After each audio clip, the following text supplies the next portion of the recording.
Hi friends, అందరికీ welcome back to my channel. ఇవాళైతే capsicum curry అయితే చేస్తున్నాను. ముందుగా మన ఛానల్ని చూస్తున్న వాళ్ళైతే లైక్ చేయండి, అలాగే ఛానల్ని సబ్స్క్రైబ్ చేయండి.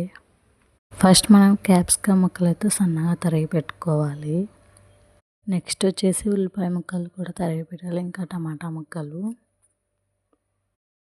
స్టవ్ మీద ప్యాన్ పెట్టుకొని ఆయిల్ వేసుకోవాలి. ఆయిల్ వేడెక్కిన తర్వాత జీలకర్ర, ఆవాలు, కరివేపాకు అయితే వేసుకోవాలి.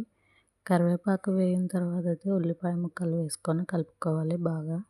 ఫస్ట్ మనం ఉల్లిపాయ ముక్కలు వేసుకున్నాం కదా, అవైతే బాగా మగ్గించుకోవాలి ఆయిల్లోనే. లైట్గా బ్రౌన్ కలర్లో అయితే రావాలి. ఉల్లిపాయ ముక్కలు బ్రౌన్ కలర్లోకి వచ్చిన తర్వాత క్యాప్సికమ్ ముక్కలు అయితే వేసుకోవాలి. మనం క్యాప్సికమ్ ముక్కలు కూడా ఆయిల్ మొత్తం వాటర్ వేయకుండానే ఉడికించుకోవాలి. అందులోనే ఆయిల్లో మగ్గించుకుంటే ఇంకా మెత్తగా అవుతాయి. క్యాప్సికమ్ ముక్కలు మనం కట్ చేసేటప్పుడు సన్నగా కట్ చేయాలి. లావుగా కట్ చేస్తే ఇంకా అస్సలు మగ్గవు అనమాట. చిన్నగా కట్ చేసుకుంటే తొందరగా మగ్గిపోతుంది. ఇంకా కలుపుకొని మనం మూత అయితే పెట్టేసుకొని ఒక 5 మినిట్స్ తర్వాత తీసి చూస్తే ఇంకా కాసేపు మగ్గుతుంది. తర్వాత టమాటా ముక్కలు అయితే యాడ్ చేయాలి. టమాటా అయితే నేను 1-2 వేసాను, కూరకు సరిపోయేంత. కాసేపు కలుపుకొని టమాటా ముక్కలు కూడా మగ్గించుకున్న తర్వాత ఇంకా పసుపు, ఉప్పు అయితే వేసుకొని కలుపుకోవాలి.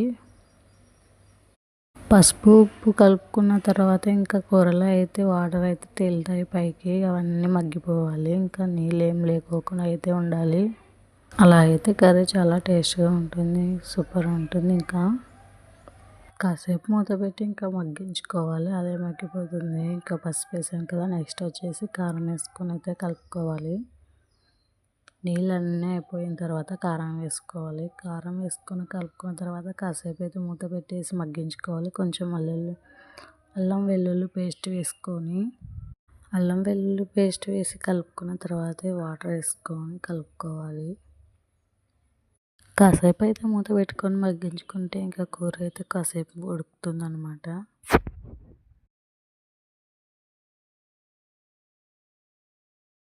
అల్లం వెల్లుల్లి పేస్ట్ వేసాం కదా, ఇంకా కొన్ని అయితే వెల్లిపాయలు అయితే దంచేసి వేస్తున్నాను అనమాట. దీంట్లోకి అయితే ఇంకా కొంచెం టేస్ట్ వస్తుంది అనేసి ఇంకా వేసుకొని అయితే కలుపుతున్నాను.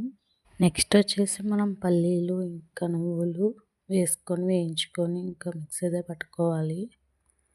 మిక్సీ పట్టుకొని ఇంకా అదైతే పొడి వేసుకోవాలి. కర్రీలోకి వేసుకున్న తర్వాత ఇంకా కాసేపు మగ్గించుకోవాలి కలుపుకొని.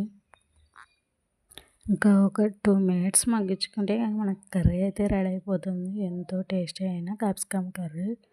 వీడియో నచ్చితే లైక్ చేయండి, అలాగే ఛానల్ని సబ్స్క్రైబ్ చేయండి.